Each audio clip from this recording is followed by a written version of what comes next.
Lisa grew up to be very mean when Homer and Marge died. The heavy responsibility of taking care of Maggie fell on her shoulders. In order not to let Maggie hold her back, Lisa pushed Maggie down the stairs. A nightmare hit her. Lisa woke up with a start. She was afraid that she would become what she was in the dream, so she quietly ran away from home after leaving her home. Lisa was hungry and thirsty. She came to the Springfield Museum of Natural History. Because food is not allowed here, so many visitors had their snacks confiscated by the staff. Lisa took the opportunity to get a good meal when the museum closed for the night. Lisa hid in the exhibition hall to avoid the security guards. Then she went into the mouth of the giant model. She took out her family portrait and cried herself to sleep. On the other hand, because of Lisa's disappearance, the Simpsons are distributing missing person notices. Just then, Chief Wiggum rushed over and said that they had found Lisa's whereabouts. They rushed to the museum, but they were too late.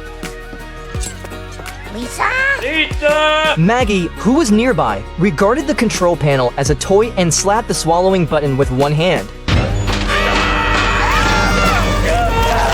Oh no, the giant is waking up!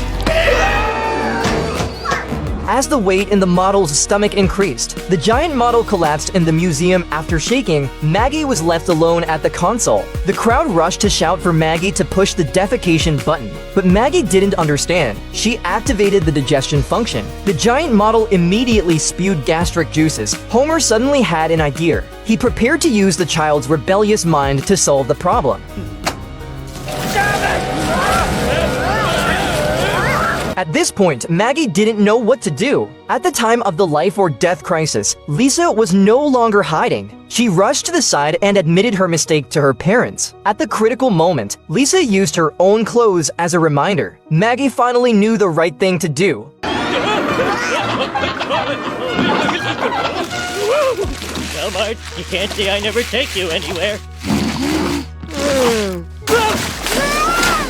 Can you believe that an exchange student from abroad is a student spy? The episode begins with The Simpsons hosting an exchange student. He toured a nuclear power plant under the guise of caring for Homer.